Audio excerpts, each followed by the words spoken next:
ఆంధ్ర తెలంగాణలో తక్కువ ఫీజులతో high quality results ఇస్తున్న ఏకైక సంస్థ తిరుమల్ ఐఏఎస్ ఇన్స్టిట్యూట్. నమస్తే, వెల్కమ్ టు సుమన్ టీవీ. నేను జానకి. నాగర్ కర్నూలు జిల్లాలో జరిగిన యువతిపై సామూహిక అత్యాచార ఘటనలో విస్తుపోయే నిజాలైతే ఇప్పటివరకు బయటకు వస్తున్నాయి. ఉర్కొండపేట మండలంలోని ఉర్కొండపేట ఆంజనేయ స్వామి దేవాలయంలో మొక్కులు తీర్చుకోవడానికి వచ్చిన మహిళపై మగాళ్ళు మృగాల చేతికి చిక్కి నరక యాతన అనుభవించింది. ఆమెపై 8 మంది సామూహిక అత్యాచారానికి పాల్పడి అత్యంత నీచంగా ప్రవర్తించారు. దాహం వేస్తోందని మంచినీరు అడిగినా కూడా కనీసం కనికరించకుండా మూత్రం పోసి రాక్షసానందం పొందారు వాళ్ళు.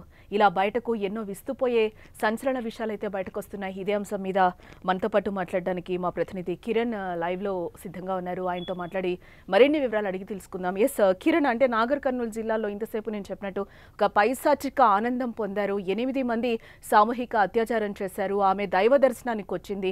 అసలు ఏం జరిగింది అక్కడ? నాగర్ కర్నూలు జిల్లాలో శనివారం రాత్రి దైవ దర్శనానికి వచ్చిన మహిళపై 8 మంది అఘాయితులు అయితే అత్యాచారానికి అయితే పాల్పడుతుంది తెలుస్తుంది.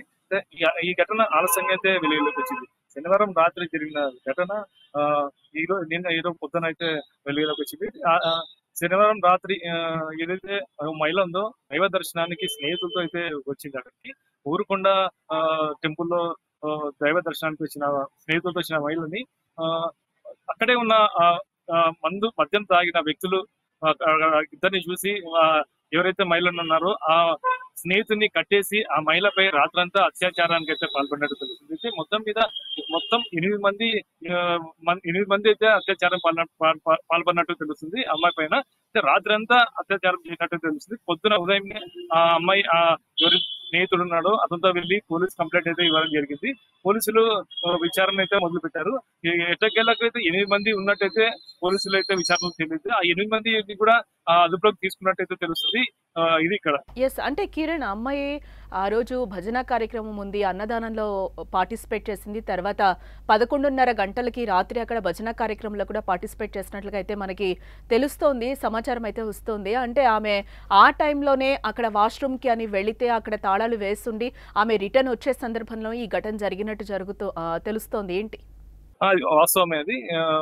ఆమె అయితే దైవ దర్శనానికి వచ్చినప్పుడు అంతా మొత్తం టెంపుల్ దర్శనం కూడా చేసుకుంది. ఇదే గమనించిన యువకులు చాటున వెళ్ళింది కాలకృత్యాల కోసం వెళ్ళిన యువతిని వాళ్ళు గమనించి అక్కడే యువతిపై దాడి చేసిన సంఘటన క్షుప్తంగా తెలుస్తుంది. అంటే మొట్టమొదటిగా 4 యువకులు అయితే అత్యాచారం పాల్పడి మళ్ళీ ఆ యువకులు మరో 4 పిలిపించి మళ్ళీ రాత్రంతా అత్యాచారం చేసినట్టు తెలుస్తుంది. ఎస్ కిరణ్, ఏంటి ఆ అమ్మాయి దాహం అని అడిగితే కూడా వాటర్ ఇవ్వలేదు, మూత్రం పోసారు అనేది కూడా మనకి ఒక వార్త వెలుగులోకి వచ్చిన సిచ్యువేషన్ కనిపిస్తుంది. ఎస్, ఏంటి 11:30 గంటల వరకు అక్కడ భజన కార్యక్రమం ఉందా? అసలు ఆ టెంపుల్లో ఎలాంటి ఉత్సవం జరుగుతుంది ఏంటి అసలు?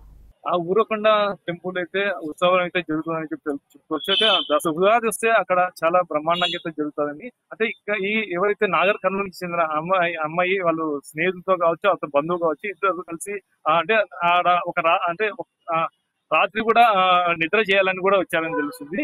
అక్కడ ఆ సంఘటన అయితే చాలా దారుణమైన సంఘటన. అయితే ఈ విషయంలో 8 మంది ఎవరైతే అత్యాచారానికి పాల్పడినారో అందులో ఒక వ్యక్తి టెంపుల్లో పనిచేసే వ్యక్తి అని కూడా తెలుస్తుంది. ఈ ఘటన చూస్తుంటే అక్కడ చుట్టుపక్కల పరిసర ప్రాంతాల్లో ఎవరైతే మహిళలు వస్తున్నారో ఇలాంటి మహిళల్ని టార్గెట్ గా చేసుకొని ఇలాంటి అగాత్యాలకి పాల్పడుతున్నట్లయితే కనబడుతుంది. ఇలాంటి సంఘటనలు ఎన్నో జరిగిండొచ్చు, కానీ ముందుకు వచ్చి కంప్లైంట్ ఇచ్చే వాళ్ళు ఎవరు కరువైనట్టు తెలుసు. ఇక్కడైతే ఇంతమంది జరిగిన ఈ అత్యాచారానికి ఈ అమ్మాయి ముందుకు వచ్చి అయితే పోలీస్ కంప్లైంట్ ఇవ్వడం జరిగింది. పోలీసులు కూడా ఇంతవరకు అయితే బయట పెట్టలేదు. నిందితులు పట్టుకున్నాక ఎవరైతే నిందితులు విచారణలో పట్టుకొని అప్పుడు పోలీసులు అయితే ఇప్పుడు బయట పెడుతున్నారు. ఈ రోజు ఇప్పుడు కూడా నిందితుల్ని త్వరలోనే మీడియా ముందుకి తీసుకొచ్చే ప్రయత్నం అయితే చేస్తున్నారు. బాధితురాలు కానీ లేకపోతే బాధితురాలు బంధువు ఎవరైతే ఉన్నారో వారితో ఏమైనా మాట్లాడే ప్రయత్నం చేశారా? వాళ్ళ దగ్గర నుంచి ఏమైనా మనకి ఇన్ఫర్మేషన్ వచ్చిందా? డైరెక్ట్ గా అలా జరిగిన తర్వాత ఆమె కట్లు వచ్చి విప్పింది, తన స్నేహితుడు బంధువు ఎవరైతే ఉన్నారో తనని ఎక్కడైతే కట్టేస్తున్నారో అదే ప్రాంతానికి ఆమె బలమంతా దగ్గరికి చేసుకొని కూడా వెళ్ళి ఆ దారాలు ఆయన్ని కట్టేసిన తాళ్ళైతే విప్పడం జరిగినట్లుగా మనకు తెలుస్తుంది. అదే టైంలో కూడా పోలీస్ స్టేషన్కి వెళ్ళి వాళ్ళు కంప్లైంట్ చేసినట్టుగా తెలుస్తోంది. ఈ టైంలో కూడా మనకి తెలుస్తున్న సమాచారం ప్రకారం 7 మంది అయితే అదుపులో ఉన్నారు, పోలీసులు పట్టుకున్నారు అనేది అయితే తెలుస్తుంది. ఎందుకు ఇంత లేట్గా వెలుగులోకి వచ్చింది? మీరు చెప్తున్నట్లు అయితే మనకి శనివారం జరిగినట్టుగా తెలుస్తోంది ఇన్సిడెంట్ మొత్తం కూడా. వాస్తవమే అయితే ఇప్పటి వరకు అయితే మీరు చెప్పినట్టయితే 7 మంది అయితే అదుపులోకి తీసుకున్నట్టయితే తెలుస్తుంది. ఇప్పుడు ఎవరైతే స్నేహితులు కావచ్చు, ఒక బంధువు కావచ్చు, ఆ కట్టేసిన ఘటన అయితే చాలా దారుణంగా చూసుకోవచ్చు. కట్టేసి స్నేహితుల ముందరే అత్యాచారం అయితే చేశారు. అందులో అర్ధరాత్రి కూడా దాహం వేస్తుందంటే కూడా మూత్రం పోసి వాళ్ళు పైశాచికం అయితే ఆనందం పొందారు. వాళ్ళు మూత్రం పోసి అమ్మాయికి నీళ్ళు అడిగితే మూత్రం పోసారని తెలిసింది. ఇప్పుడు తెల్లవారుజామున మళ్ళీ అదే స్నేహితులతో వచ్చి ధైర్యంగా పోలీసుల ముందుకైతే వాపారు. ఇప్పుడు అమ్మాయిని అయితే హాస్పిటల్లో చేర్చారు. మొత్తం మీద వైద్య పరీక్షలు అయితే జరుగుతుంది. Kiran, thanks for the update.